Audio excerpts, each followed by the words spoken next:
Madagascar s'engage à restaurer 4 millions d'hectares de paysages forestiers d'ici 2030. Mais une question se pose. Pourquoi la connaissance des systèmes coutumiers est importante pour la restauration des paysages forestiers ?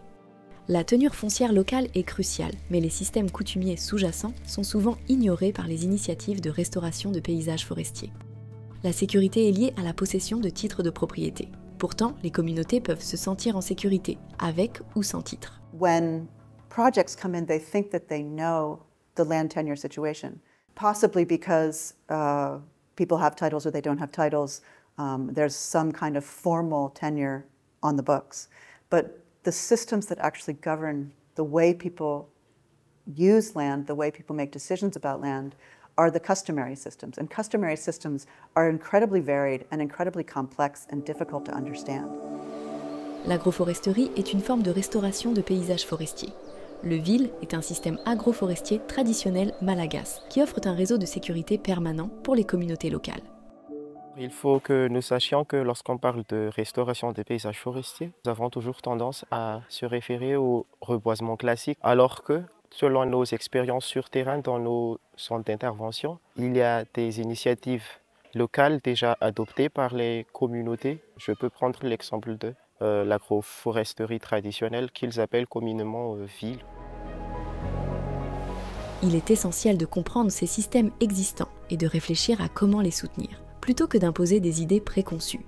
La première approche que nous devrions adopter, c'est l'approche dite bottom-up, c'est-à-dire que les initiatives devraient venir de ces mêmes personnes au niveau local, mais pas de nous, promoteurs. Par exemple, si les femmes veulent des arbres fruitiers, on devrait considérer ça au lieu d'imposer quelques formes de restauration. Il faut considérer les pratiques locales déjà adoptées par ces mêmes populations pour renforcer leur participation massive si l'on veut atteindre les objectifs de restauration.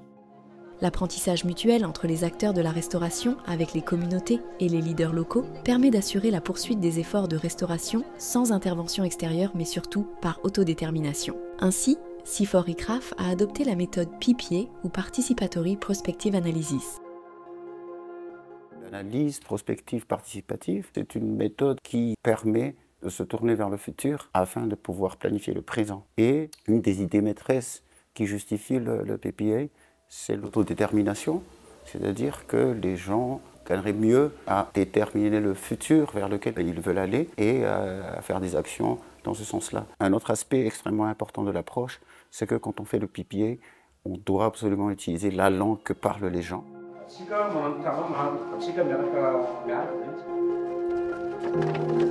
Nombreux sont les défis relatifs à la restauration de paysages forestiers et pour y répondre, CIFOR-ICRAF a développé une boîte à outils pour aider les praticiens à comprendre et relever les défis liés à la tenure foncière dans la restauration des paysages forestiers. We know that it's too complex for every project manager to go out and fully understand all the details of these kinds of customary tenure and how people want to use the land. We've produced for this project as a tool that finds a way to address what matters for restoration, what matters for local people, but doesn't necessarily get into really explaining the nitty-gritty of every single relationship around tenure because that's kind of overwhelming. So we're producing a tool that will make it easier to address these issues in a simpler way that still allows to take into account local people's needs, how the tenure situation might affect those needs, and then how that specific problem can be addressed so that people have more incentive to adopt either the kinds of trees that they would like. La valorisation des pratiques coutumières et la sécurisation foncière sont essentielles pour restaurer les paysages forestiers.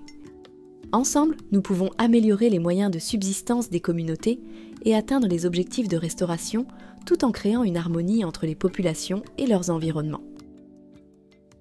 Ensemble pour un paysage forestier durable.